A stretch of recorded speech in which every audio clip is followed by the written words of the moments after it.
nous remercions vraiment chaleureusement Christian Appel, le pasteur Christian Appel, d'animer ce soir l'atelier sur comment tenir compte des personnes à besoins spécifiques au culte. Et Christian travaille pour la fondation John Bost. Tu pourrais dire ton titre, je ne sais plus si tu es aumônier ou… Oui, aumônier, pasteur aumônier, oui, tout à fait, oui. Voilà. Donc, on s'est dit que c'était la bonne personne pour traiter cet atelier. Et c'est vrai qu'on a forcément tous dans nos paroisses des personnes à besoins spécifiques, visibles ou pas visibles. Et parfois, on ne sait pas très bien comment faire pour s'adapter. Voilà, donc c'est un peu la question de ce soir. Tu as la parole, Christian. D'accord. Donc, moi, je suis un des 4 pasteurs de la Fondation John Bost. Hein. L'Église protestante unie nous dit toujours « vous nous piquez nos meilleurs éléments ». Donc, il y a mes collègues qui sont dans le sud-ouest, c'est Othélie Boniema, il y a Philippe de Paul de l'Église libre et Isabelle Bousquet que beaucoup d'entre vous connaissent aussi. Et moi, je suis donc sur le secteur région parisienne et Normandie. Et je m'occupe donc de l'accompagnement spirituel des personnes en situation de handicap qui sont en institution dans 10 différents établissements, voilà, en région parisienne et en Normandie, donc avec différents types de handicap, pas mal avec des personnes avec troubles autistiques, mais aussi des personnes avec troubles psychiques ou avec un handicap mental, donc une déficience intellectuelle. Voilà. Et donc, je suis à la Fondation depuis 4 ans maintenant. Et avant ça, j'étais pasteur de paroisse pendant 23 ans, un peu partout en France. Voilà, juste pour situer un peu ma personne et mon ministère, qui est très riche. Voilà. Alors, je voulais vous parler un peu du culte comme lieu d'accueil pour toute personne. Alors, c'est un peu particulier parce que donc, moi, j'interviens et ce que je propose est très spécifique pour chaque personne accueillie. Donc, c'est en fait très, très rarement que je fais des cultes dominicaux avec des personnes en situation de handicap, sauf si je vais dans une paroisse et j'amène quelques résidents.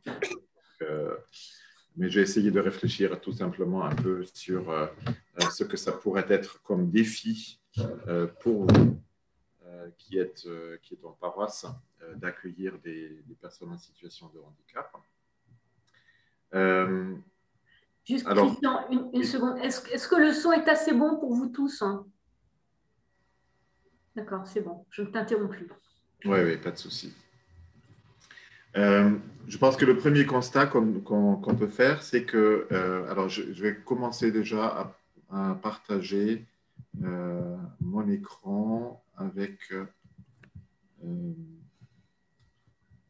donc, un diaporama. J'espère que vous le voyez tous. Je vais laisser l'écran à côté aussi. Je vais juste déplacer la fenêtre avec les images de chacun. Voilà, ça va. Donc, peut-être premier constat, c'est que des personnes avec des besoins spécifiques sont largement représentées dans la société. 80% des handicaps sont invisibles. Donc, même si on pense que dans notre communauté, on n'accueille pas forcément des personnes en situation de handicap, ils sont présents, parfois sans qu'on le sache. Et comme n'importe quelle autre personne, ils ont aussi le droit de participer à une communauté de croyants. Alors, moi, je pense que leur présence nous interroge sur des évidences, par exemple, et ça, c'est une évidence qui est très répandue chez nous protestants, c'est que tout passe par la parole. On va venir je vais revenir là-dessus un peu plus en détail, mais nous sommes une dénomination qui met tout l'accent sur la parole dite et écoutée. Et nous avons finalement relativement peu d'éléments qui font appel aux cinq sens dans un culte normal. Nous utilisons relativement peu l'image, mais quand même de plus en plus avec les enfants, évidemment, en catéchèse. Et je pense que la différence des personnes que nous rencontrons et qui ont parfois d'autres types de langage ou qui sont sensibles à d'autres formes de langage devenir par leur différence une question d'idée. Pour cela, il faut que la communauté apprenne d'abord à réfléchir sur sa propre identité. Qui sommes-nous? Qui est-ce que nous voulons accueillir? Est-ce que le culte ne doit pas être un lieu justement d'accueil pour chacun, chacune, même le STF, alors je pense à une personne particulière à Bayonne qu'on a accueillie et qu'on a pu intégrer dans la communauté. Et c'est évidemment le même constat aussi pour les personnes en situation de handicap. Je pense que ça nous renvoie beaucoup sur les questions de dignité. Dieu donne une dignité à chaque personne. La valeur de chaque personne est égale. Hein. Et ça ne dépend pas de sa façon de communiquer ou de comprendre si elle peut être accueillie dans notre culte. Alors, évidemment, un accueil d'une personne en situation de handicap peut nous déstabiliser parce que, en fonction du handicap, il y a des troubles qui peuvent se manifester, des troubles de comportement et qui ne sont pas toujours très faciles à gérer quand on n'a pas l'habitude. Parfois aussi, l'apparence d'une personne peut nous paraître étrange. Ça, des problèmes de communication, quand on s'adresse à la personne qu'elle ne répond pas, par exemple, ça peut évidemment nous déconcerter. Mais je pense que cette déstabilisation qui est plus donc, de notre côté est nécessaire pour que notre Église devienne accueillante et inclusive et qu'elle se transforme et que chacun de nous se transforme dans le contact avec une personne handicapée. Christian, excuse-moi de t'interrompre. Oui, pardon. C'est Laurence. La connexion saute un peu au niveau audio. Je me demande, alors c'est dommage, ce serait dommage qu'on ne voit pas ton visage, mais peut-être qu'en coupant la caméra, quand tu nous expliques ça, on aurait peut-être un meilleur son. Est-ce que tu veux bien essayer? Ok, ouais, je veux bien. Si ça ne vous ennuie pas, les autres participants? Oui, pas de souci. J'arrête la vidéo. On va essayer, c'est dommage parce que c'est bien de te voir nous parler, mais c'est juste peut-être ça peut améliorer la connexion audio. Faisons peut-être un test. Ok. Et donc, cette transformation peut se situer à 4 niveaux. Donc, d'abord, au niveau des faits, au niveau des sentiments, au niveau de l'identité, au niveau de la spiritualité. Cette transformation est un long apprentissage. On pourrait même dire que c'est un travail de deuil. Parce que d'abord, il y a la difficulté à accepter la différence de l'autre et qui peut être accompagnée de notre côté d'un sentiment de rejet ou de déni. Aussi la confrontation avec la souffrance, par exemple. Et avec le temps, cette transformation elle peut s'opérer en nous et il faut tenir bon. parce que Dieu met donc l'autre personne sur notre chemin et c'est notre vocation de chrétien d'aimer. Alors, il y a une phase d'adaptation. Cette phase d'adaptation avance petit à petit et peut-être arrive la période où on n'est pas plus totalement accaparé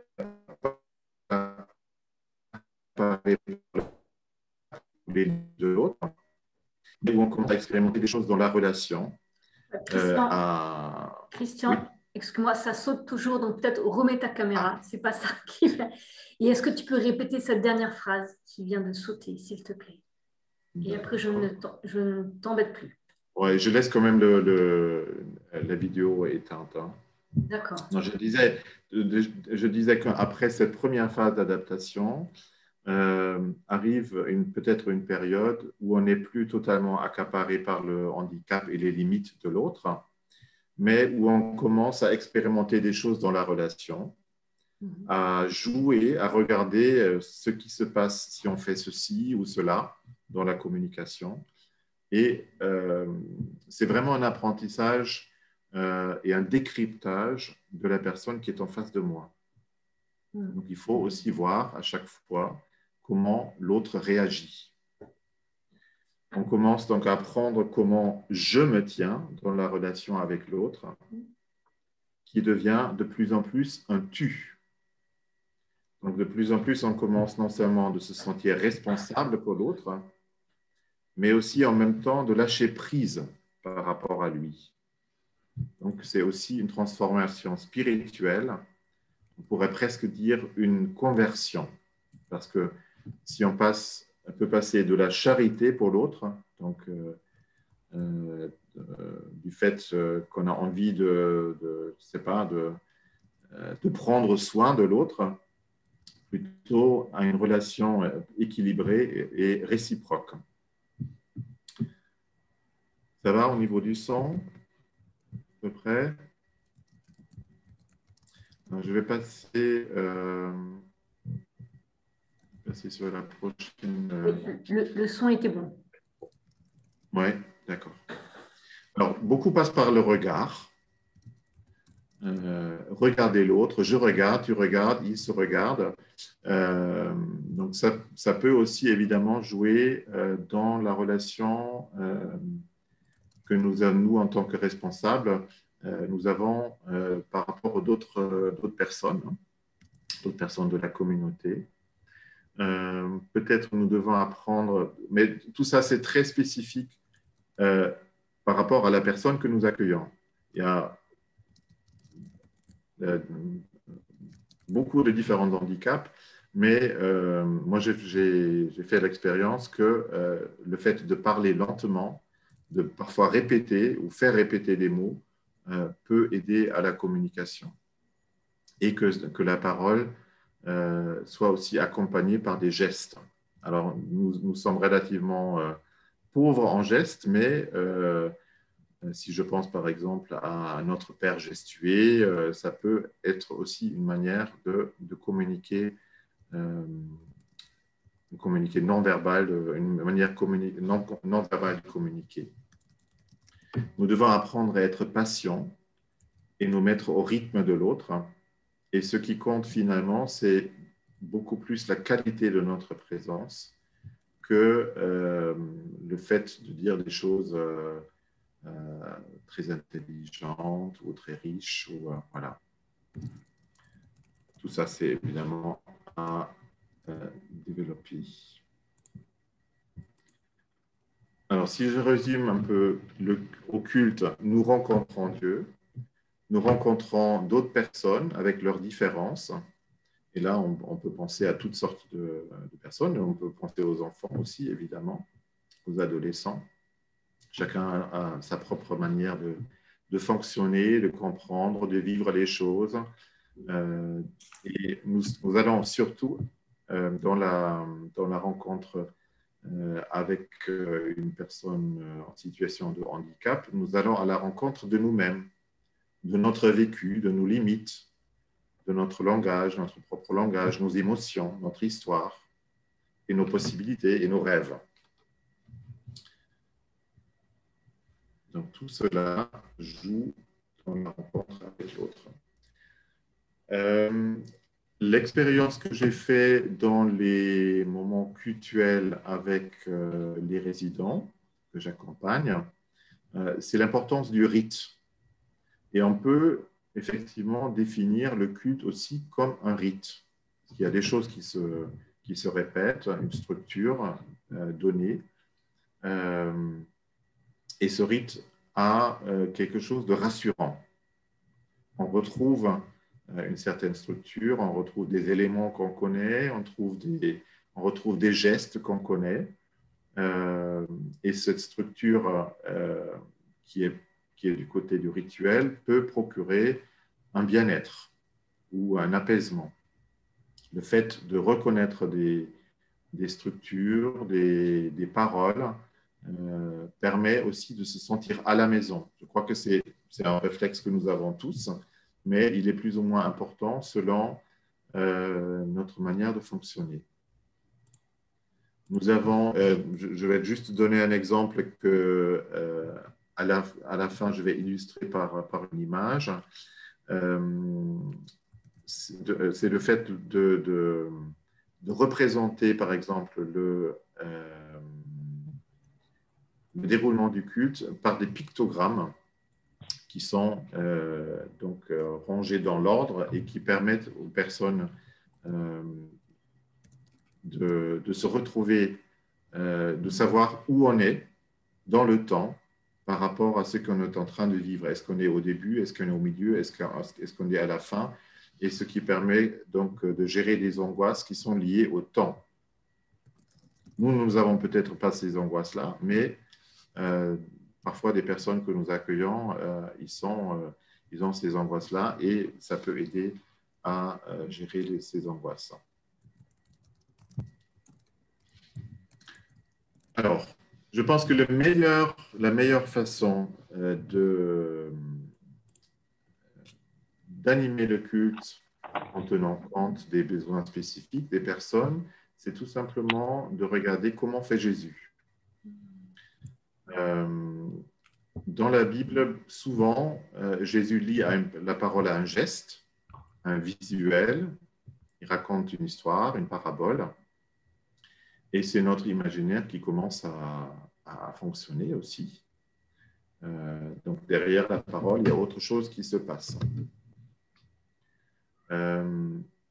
Beaucoup de personnes en situation de handicap utilisent ou sont sensibles à des formes d'expression non verbale que nous utilisons au jour le jour sans forcément nous en rendre compte.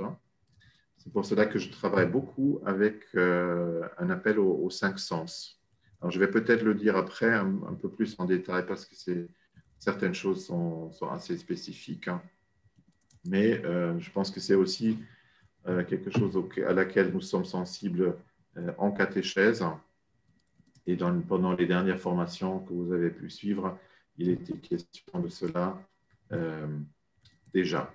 Alors, il s'agit pas forcément toujours de comprendre, mais peut-être plus d'éprouver combien quelque chose est bon et neuf ou de beau nous est donné de la part de Dieu. Donc, peut-être privilégier, nous fonctionnons beaucoup avec notre cerveau, nous essayons toujours de comprendre, mais peut-être il faut faire le deuil de cette notion-là parfois et de se dire parfois il est tout simplement suffisant de vivre quelque chose ensemble. Voilà.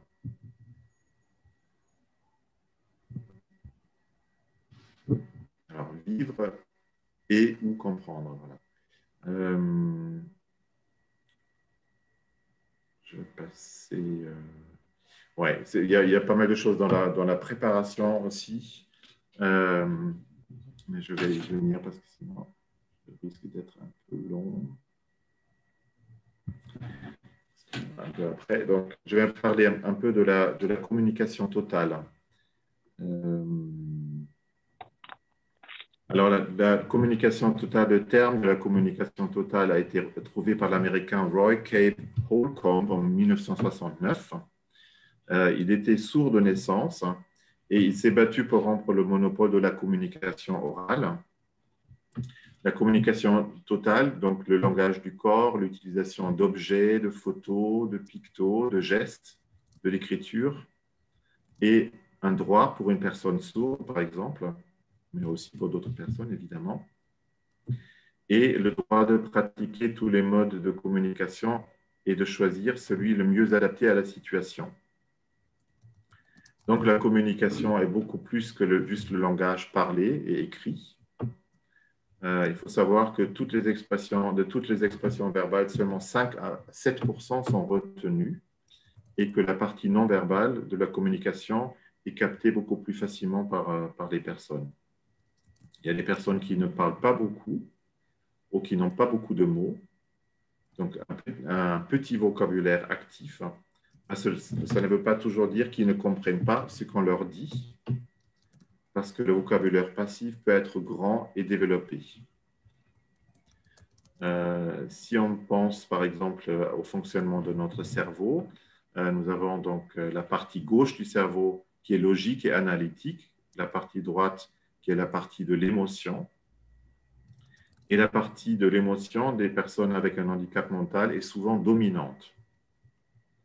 Parfois, il y a des handicaps où le cortex est endommagé ou ralenti et où il a besoin du temps pour faire le lien entre les deux parties du cerveau. Et donc, cette fonction ralentie demande une communication calme et un peu ralentie.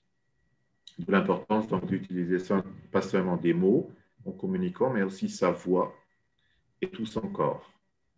La communication totale est une manière d'être proche de l'autre par l'utilisation de la voix, des sons, des gestes, une attitude corporelle et une mimique. Alors, je vais passer donc aux différents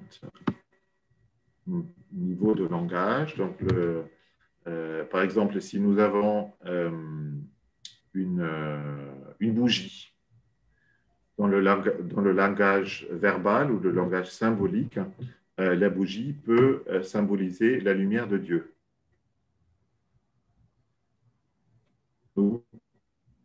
C'est simple à comprendre. Dans le mode préverbal, par exemple le langage des signes, une bouche ouverte peut être compris comme une surprise.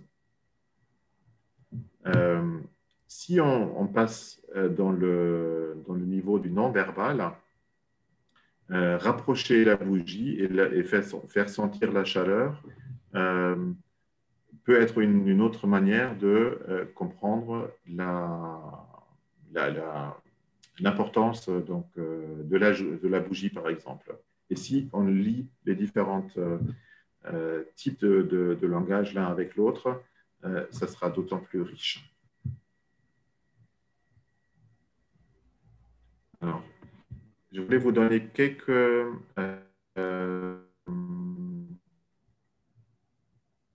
exemples d'un ABC de la communication totale.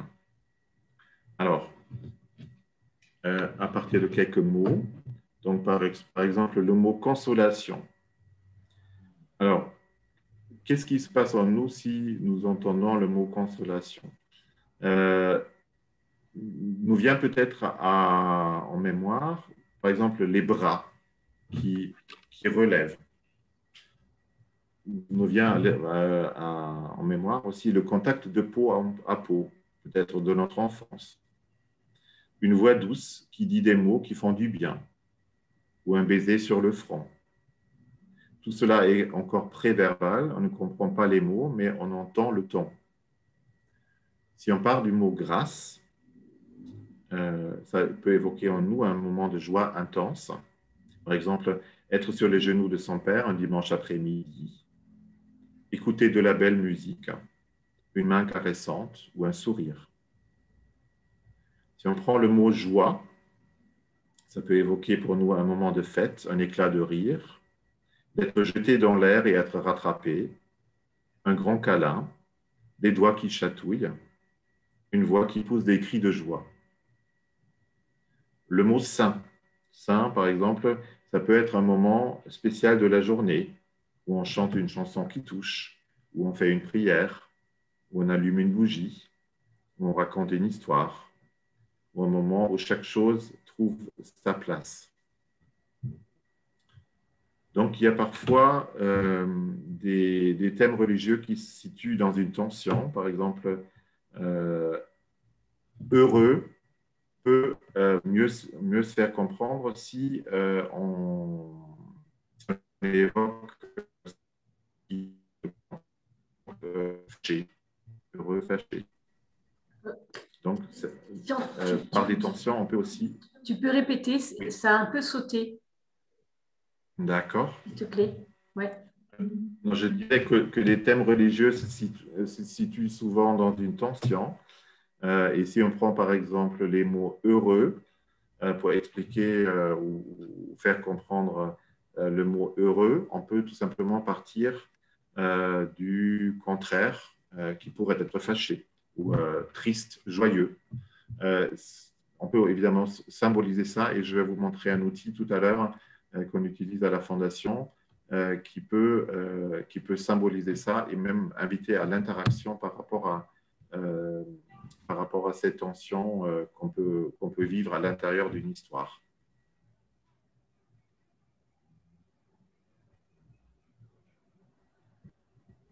Alors.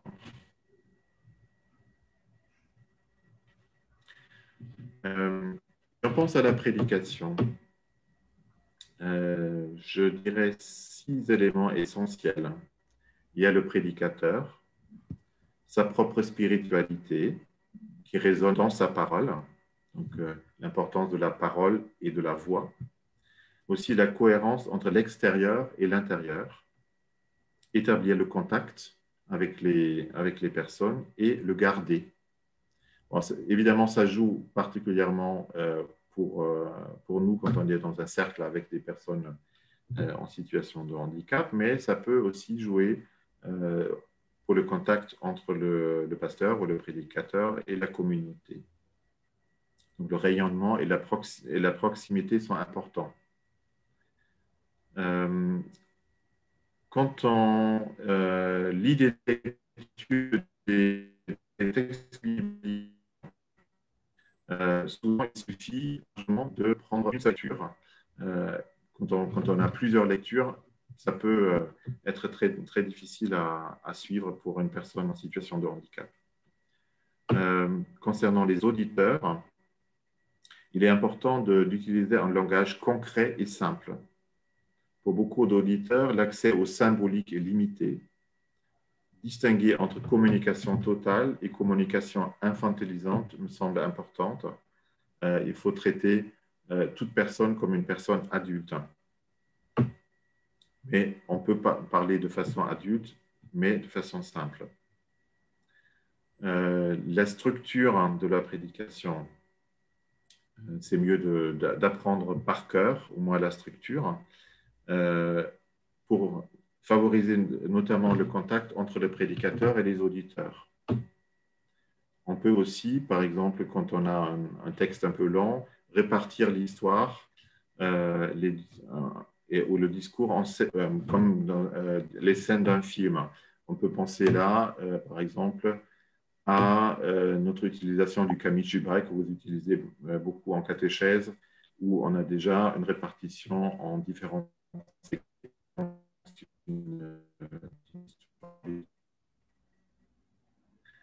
concernant le style et l'âge, on peut par exemple inclure des moments de dialogue. Oui. Christian, excuse-moi, ça a sauté. Après que tu aies parlé de la structure, il faut parler par cœur. Après, okay. Ça a sauté. Tu peux répéter, s'il te plaît? Ok. Alors, donc, je parlais du style et du langage, où on peut inclure dans la prédication des moments de dialogue. Pour ceux qui ont peut-être suivi le culte de la Fondation le 6 juin sur Internet, on a souvent des interpellations.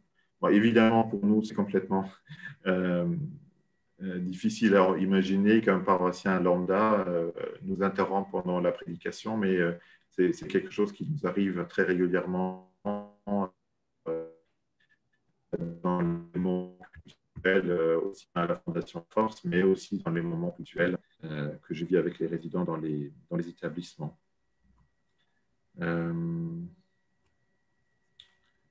Voilà, je pense que je vais m'arrêter là. Voilà, le culte. Alors, très important, dans la préparation de la prédication, me semble, quand on travaille les récits bibliques, déjà de chercher des idées de communication totale à l'intérieur des récits bibliques. Donc, il y a beaucoup, comme je disais, Jésus utilise souvent des images. Il y a parfois aussi des allusions à des gestes, à des mouvements, à des odeurs qu'on peut déjà préparer dans sa tête dans la préparation. Il y a plein d'éléments qui peuvent être utiles pour rendre le texte vivant et le faire vivre par toute personne qui est présente au culte. Et le but du culte, finalement, c'est pas tellement la question de la compréhension, mais plutôt la question du vécu.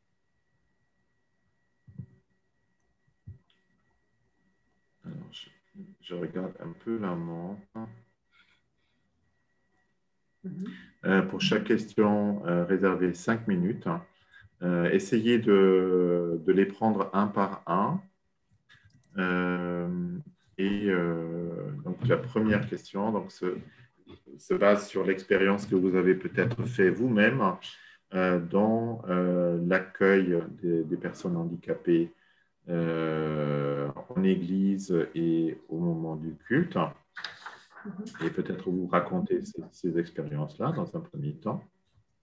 La deuxième question concerne plus des changements que cet accueil a provoqué. Est-ce qu'il y a peut-être une réflexion au conseil presbytéral dans l'église locale qui est provoquée par l'accueil des personnes en situation de handicap? Et peut-être cela a même eu un effet positif, enrichissant. Et donc, cet enrichissement, on peut le partager les uns avec les autres. On a souligné, et après moi je me tairai, mais on a souligné qu'on ne faisait pas assez attention aux personnes malentendantes dans l'Église qui sont fort nombreuses. Et pas que les personnes âgées, et que c'était un de ces handicaps invisibles, extrêmement courants, autant que des gens qui portent des lunettes. Et qu'il faut faire attention à l'audition, au son dans nos temples. Tout à fait. Alors, il y a pas mal d'églises qui ont quand même développé des moyens techniques pour les personnes qui ont des problèmes d'audition. Il y a ce qu'on appelle comment on appelle ça? Il y a comme avec des écouteurs, avec des trucs magnétiques dans le sol, non? Où il faut se placer à certains endroits du temple pour mieux écouter. J'ai déjà vu ça dans différentes paroisses. Ah oui? En France? En France, oui. Oui. Bon, en Allemagne, c'est beaucoup plus répandu, parce qu'on a un peu plus de moyens, peut-être. Mais en France, j'ai déjà vu ça, oui. Si. Je crois que je l'ai vu à Poissy, non? À Poissy, à l'église. Virginie, ça te dit quelque chose? À l'église protestante unie? Non. Ouais. À Poissy. Non? Non, pas nous. C'est sûr? Ah oui, après c'est ça arrivé depuis que je suis partie, mais je n'avais pas entendu parler. Qu'est-ce que fait ces zones spécifiques dont tu parles, Christian? En fait, il y a un câble qui court sous les bancs. Et donc, et les personnes qui ont des problèmes d'audition, ils prennent donc au fond du temple un casque. Et ce casque, probablement en Bluetooth ou quelque chose comme ça, se connecte automatiquement à cette bande magnétique. et ce qui permet de suivre parfaitement le culte.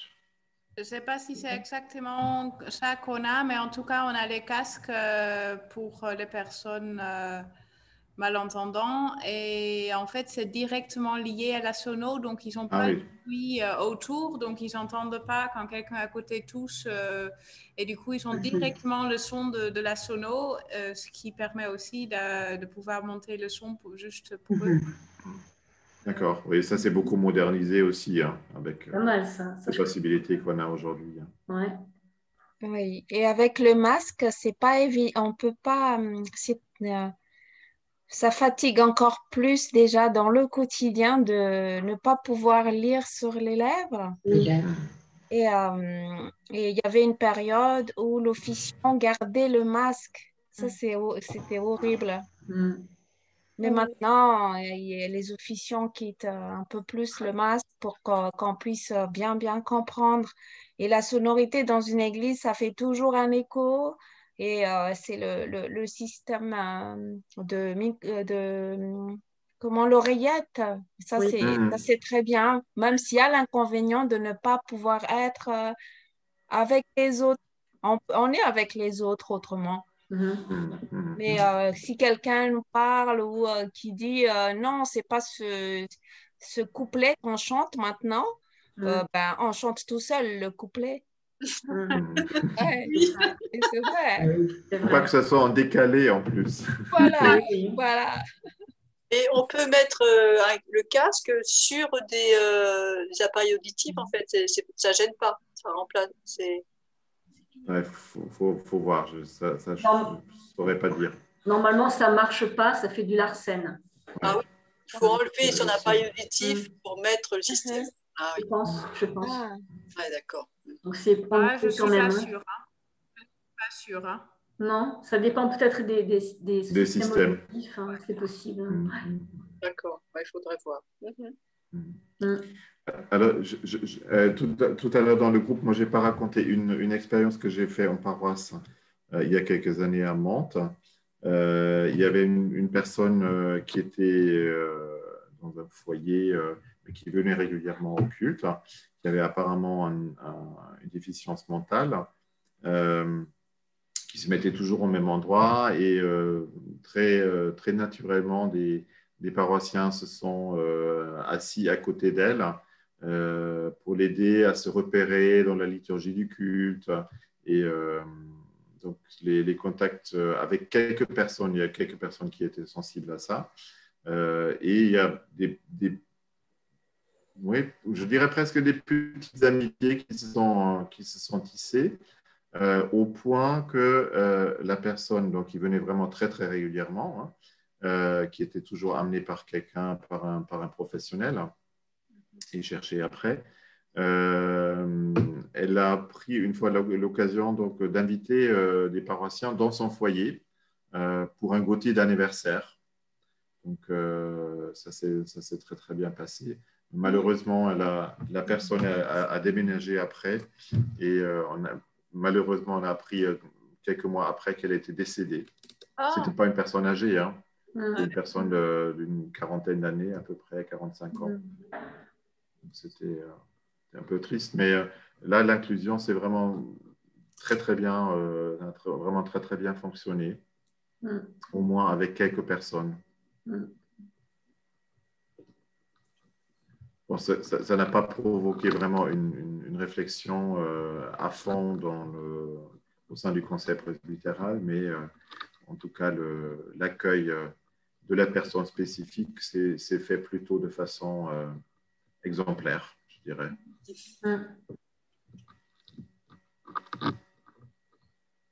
Alors j'avoue, moi j'ai eu une expérience difficile. Je disais que je n'avais pas d'expérience, mais il y a une expérience difficile il y a quelques années. J'animais le groupe de jeunes post-catés, lycéens. Et on a, tout d'un coup, un jeune lycéen schizophrène qui est venu nous rejoindre. J'avoue, c'était vraiment compliqué. Et il n'y avait pas du tout d'accueil de la part des autres jeunes, en tout cas, qui le regardaient bizarrement, qui ne lui parlaient pas, qui étaient tout étonnés de ses réflexions et de ses bizarreries. Et puis finalement, il est venu 3 fois et on en a parlé avec le pasteur qui a essayé de le prendre en charge autrement. C'était vraiment ingérable. Et lui, il devait bien sentir qu'il n'était pas accueilli par les autres. Ouais, qui était rejeté, ouais. Compliqué. Donc, je ne sais pas comment vous faites à John Bost avec les gens handicapés, psy, pas handicapés mentaux, mais psy. Ouais. Ceux qui partent dans des délires un peu fous, là. Alors, je dirais un avantage, c'est que finalement, on a dans un même foyer des personnes qui ont des problèmes semblables.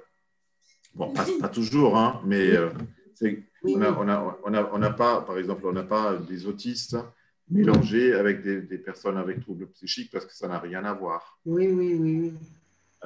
Donc, ce qui est important pour moi, par exemple, quand je fais une animation biblique, par exemple dans le foyer à Guyancourt, je fonctionne presque un peu comme on fonctionne en paroisse, hein, de façon peut-être un peu simplifiée, sur des temps plus courts et accompagné souvent par un professionnel parce que c'est vrai qu'il y a certains résidents qu'il faut parfois un peu canaliser. Un peu orienté, mais en général, ça se passe très bien. Il y a, évidemment, il peut y avoir des crises et à ce moment-là, le professionnel, ou plutôt la professionnelle, va sortir avec le résident pour que le résident trouve un apaisement par un autre moyen.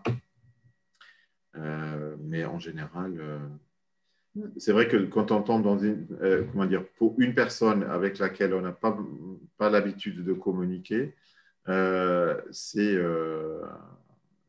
peut être très, très difficile et très déconcertant. Ça, c'est clair.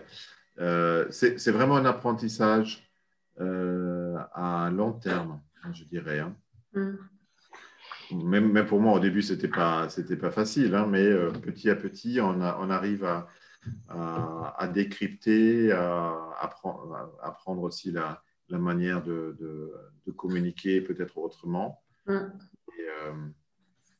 Mais ça demande du temps. Ça demande du temps et ça demande la capacité de vaincre un peu ses peurs aussi, hein, parce que bon, il peut y avoir aussi un problème de violence, par exemple. Et des problèmes, des troubles de comportement quand le langage ne fonctionne plus. Il y a d'autres manières de communiquer qui se mettent en place et parfois ça peut être aussi physique. Donc, soit contre les autres, soit contre soi-même. Il y a Lydia qui a une question, non? Oui, c'est ça. Non, mais c'est sûr que la violence, elle arrive souvent quand la communication est difficile ou qu'il n'arrive pas à dire les choses. Et sinon, c'est vrai que du côté catholique, souvent dans les diocèses, il y a la pastorale des personnes handicapées. Et on peut tout à fait imaginer que être en lien, enfin que la paroisse qui a une personne seulement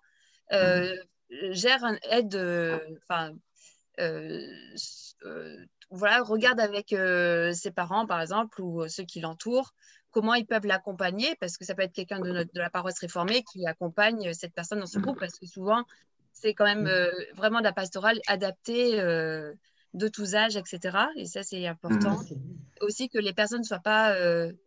parce que le problème, c'est que tout ce qu'on va mettre en place... parce qu'en fait, moi, je suis de l'Arche de Jean Vanier. D'accord. Et du coup, tout ce qui est mis en place, de toute façon, pour les personnes avec un handicap, de toute façon, va servir soit à des personnes âgées, soit à des enfants, soit à d'autres qu'on ne sait pas. Donc ça, c'est intéressant. Et sinon, je voulais aussi rebondir sur aussi l'importance de penser à comment la paroisse entoure les aidants, qui sont souvent les parents. Et moi, je ne peux pas m'empêcher, Laurence, de penser à Camille Lénart. Et donc, c'est un enfant qui est parti vers sa vingtaine d'années, c'est ça? et qui a été polyhandicapée. 24 ans, 24 ans. Voilà, et puis en fait, dans la paroisse, on était plusieurs à avoir passé du temps auprès de lui et de sa famille pour les aider. Et je crois que c'est vraiment comme ça qu'on fait église. Voilà, ouais. Être proche de la souffrance, de ceux qui souffrent et les soutenir de toutes les manières qu'on peut. Peut-être Marie-Alice, vous pouvez dire un mot un peu sur ce que vous faites à l'Escale ou avec des personnes qui viennent à l'Escale, donc à Paris. Ce serait peut-être intéressant. Peut-être dans votre petit groupe, vous en avez déjà parlé, j'imagine. Oui, donc par rapport à ma fille, c'est parti d'abord d'un problème personnel par rapport à ma fille qui est autiste et qui a du mal à s'intégrer dans le groupe de paroisse, déjà qu'il n'y a pas beaucoup de jeunes. Et très gênée comme elle a 18 ans, mais ne sait pas bien lire et encore moins écrire. Et pas dans la compréhension de ce qui se raconte. Et à la maison, c'est très difficile quand c'est en famille. Quand c'est quelqu'un d'autre, ça passe beaucoup mieux. Et il y avait la monitrice de l'école biblique qui les prennent, mais comme c'est avec des petits, c'est quand même un peu dévalorisant quelque part. Mais la monitrice a trouvé les moyens de la mettre comme une encadrante en même temps aussi qu'apprenti. Oui. Et au niveau de l'Escale, donc je ne sais pas si vous connaissez l'Escale, c'est un lieu d'accueil inconditionnel, multiconfessionnel, écuménique. Soit pour faire juste une pause ou pour un accompagnement spirituel, soit pour partager un temps de prière, de chant, de méditation, ou juste pour échanger sur tout et rien. C'est à Paris Port-Royal et là, ça vient d'ouvrir. C'est parrainé par l'Église protestante unie.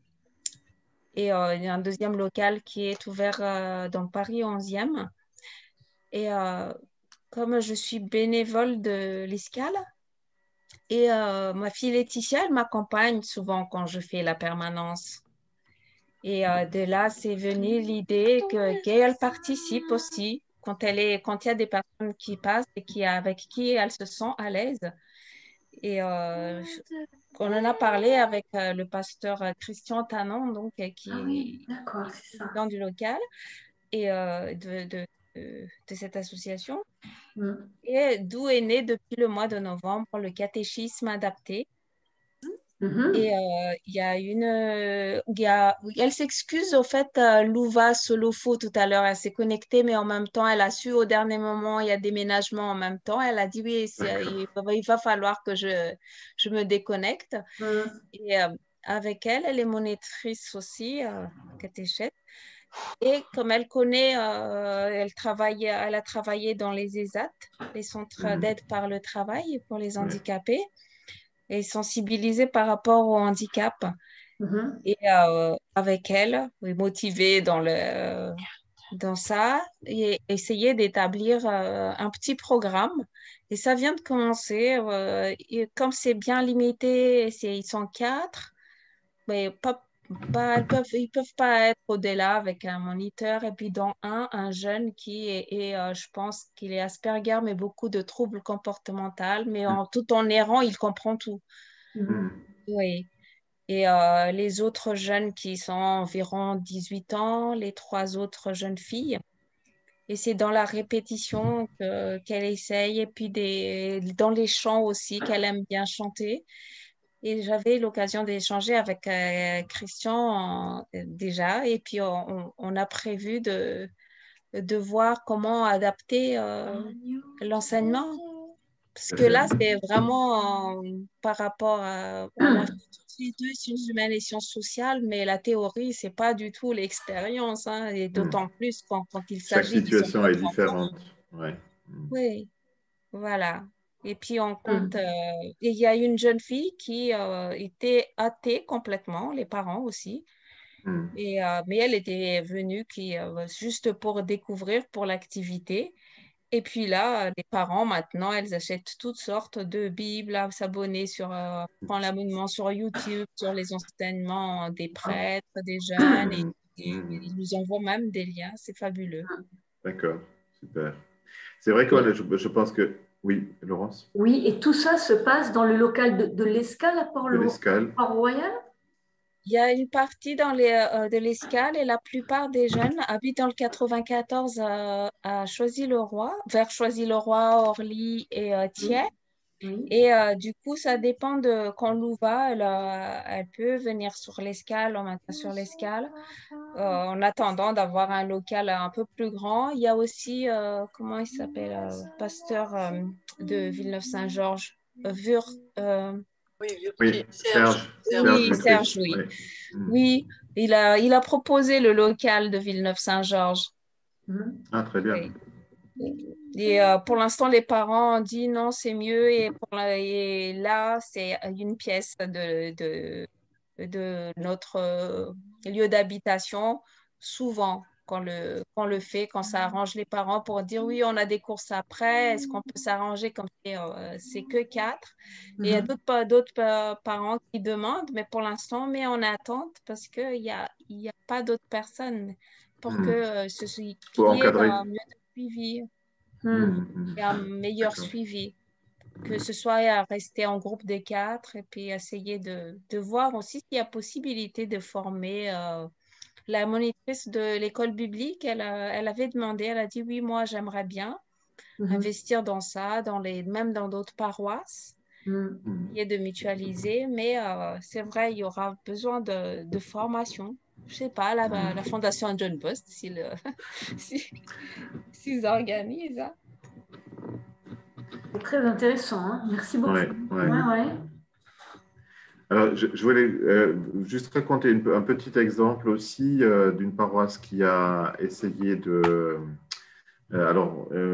pour tout vous raconter, il y a 2 ans, je suis allé dans une paroisse en Angleterre, au sud de Londres, avec un groupe de paroissiens.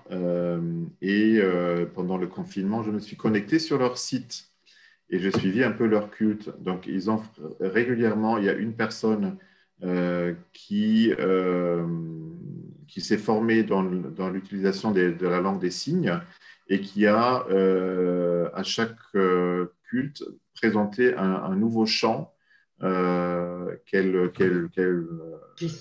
gestuait avec donc, des signes. Et c'était vraiment un geste d'ouverture qui est devenu très, très régulier et qui exprime vraiment cette volonté de cette Église-là au moins de tenir compte d'un type de handicap. Voilà. Alors, je regarde un tout petit peu la montre. Si vous êtes d'accord, j'ai encore 5-10 minutes pour parler un peu des outils. 10 minutes, hein, c'est ça? Tu as 10 minutes. Ouais, pour parler des outils qu'on utilise à la Fondation. Je voulais vous les montrer. Alors,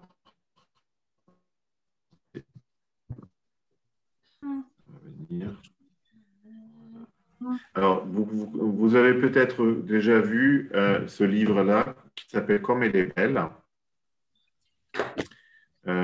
qui contient des mots de résidents de nos différents foyers et qui explique aussi les outils et les méthodes qu'on utilise à la Fondation. Alors, tout à l'heure, je vous avais « Comme elle est belle », ça s'appelle. Voilà. Donc, c'est édition Oliveton. Hein. Tout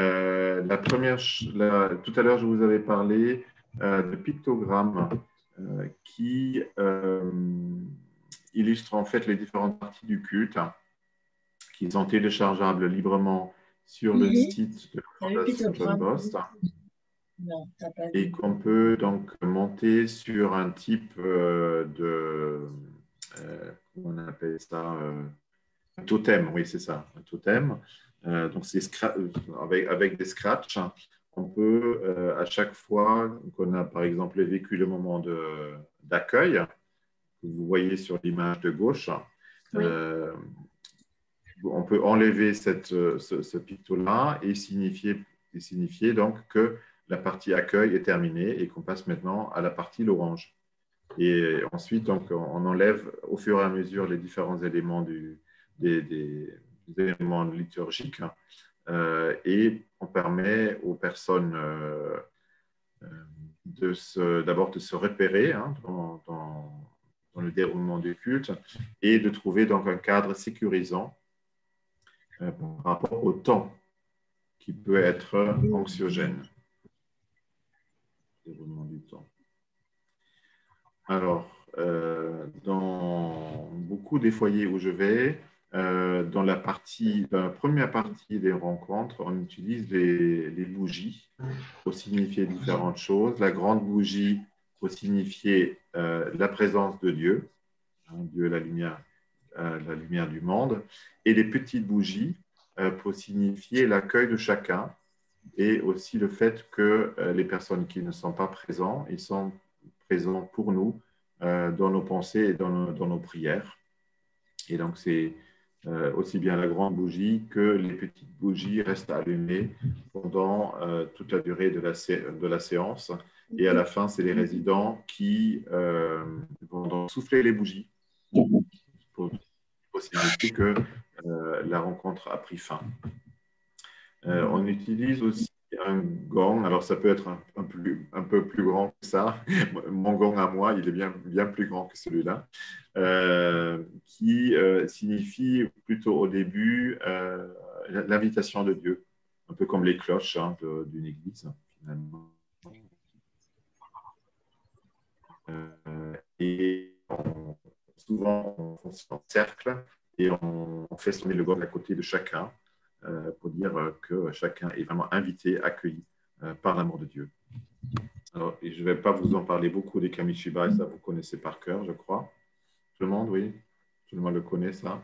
Donc, raconter des histoires à travers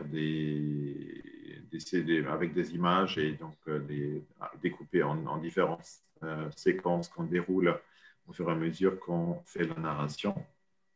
Il y a certains, moi personnellement, je n'ai pas encore travaillé avec des figurines bibliques, mais je sais que deux de mes collègues travaillent avec ça assez régulièrement. Il y a même des ateliers, il y a même des stages de fabrication des figurines bibliques qui peuvent rendre présents des histoires bibliques.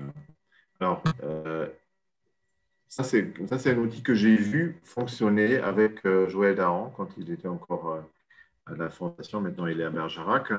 Ça, c'est en fait, tout à l'heure, j'avais parlé des différentes tensions, par exemple, joyeux, triste et joyeux. Christian, le son vous saute un peu là.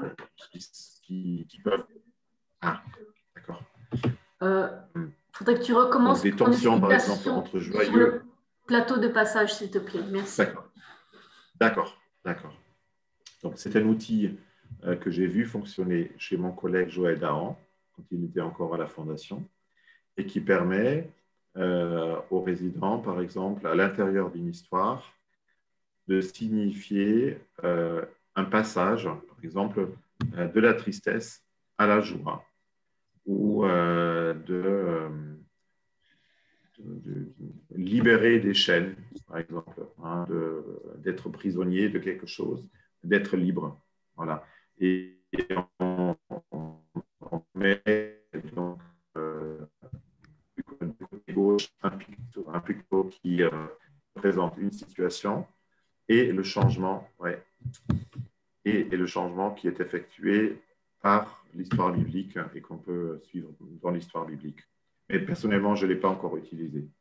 Mais ça me semble assez intéressant, notamment pour des personnes qui sont non-verbaux. Ils sont non-verbaux, qui ne parlent pas. Est-ce que je ne comprends pas bien le système du plateau? C'est C'est que tu symbolises en bougeant le rond de bois selon l'un des 4 chemins, c'est ça? Alors, en fait, on peut par exemple seulement utiliser un chemin et mettre à côté, du côté gauche, par exemple, un visage triste.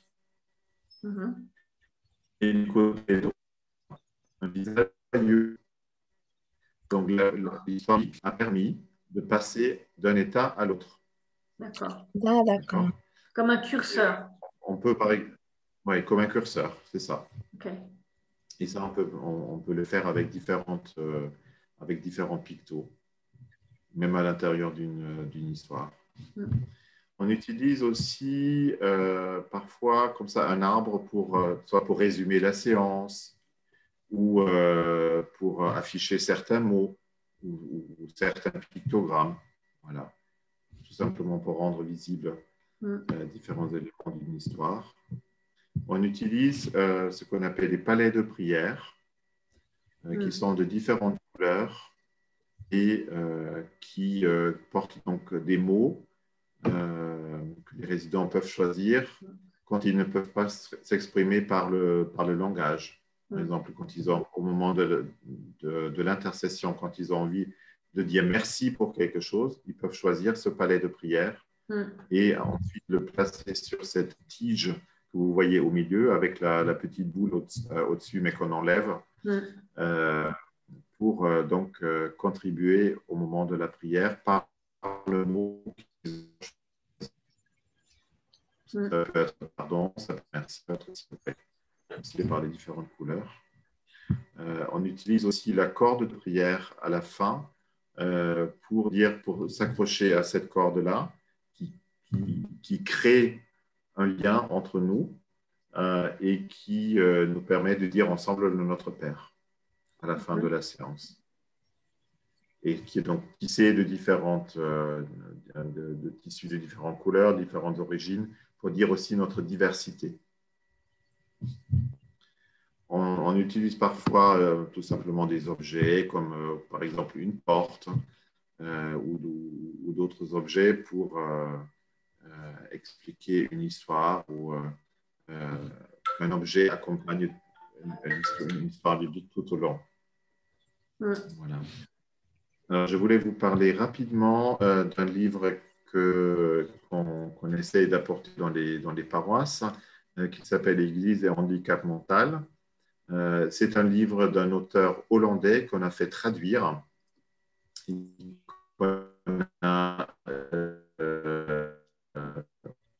Alors, attends, le son est sorti. Christian, oui. On a entendu un livre qui a été traduit du néerlandais et ensuite ça fait un bruit bizarre. Ouais. Tu peux recommencer la dernière phrase, s'il te plaît? D'accord. Donc, qui donne en fait des conseils concrets aux églises, comment s'adapter à des personnes en situation de handicap. Donc, c'est vraiment très, très concret. C'est un ouvrage d'une centaine de pages environ. Et c'est vraiment très précieux pour les églises qui ont envie de réfléchir à la question du handicap et de travailler à l'inclusion, pas tellement à l'intégration, parce que l'intégration, c'est la personne handicapée qui doit s'adapter, mais là, c'est la communauté qui doit faire un effort d'inclusion en adaptant des méthodes dont j'ai parlé dans la première partie de mon intervention. Voilà. Et c'est un livre qu'on trouve chez Olivetan, oui, c'est ça. C'est au prix de 9 €, je crois, c'est ça.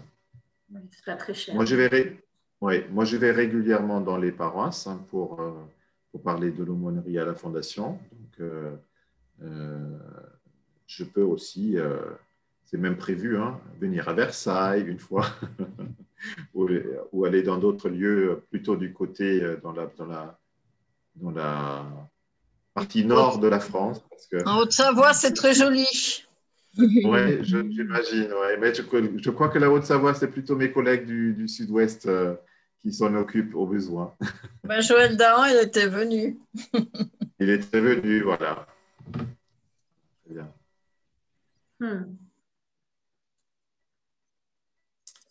Bien, mais je pense qu'on va petit à petit s'arrêter. N'hésitez pas de faire appel à moi, hein, de me contacter. Oui. Ensuite, on peut peut-être mettre mon mail, ou tu peux peut-être envoyer mon mail et mon numéro de téléphone à tous les participants par la suite.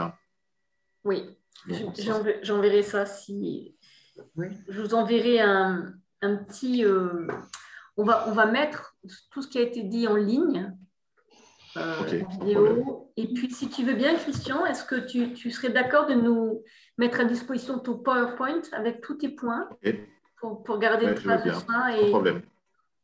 Et puis, si tu veux bien, on mettrait aussi ton numéro de téléphone sur le site Internet. Comme ça, et je vous enverrai à tous les participants de ce soir, le lien où nous placerons ça sur le site Internet des PDF. Comme ça, vous aurez accès à toutes les informations. Ok. Si ça vous convient. Oui. Ouais. Ok, donc plus ajouter le téléphone, des coordonnées, d'accord. Un grand merci en tout cas à tous les participants. Un grand merci à toi, Christian. Merci. Merci. C'était très riche, très intéressant. Très riche, ouais. Très bien. Oui.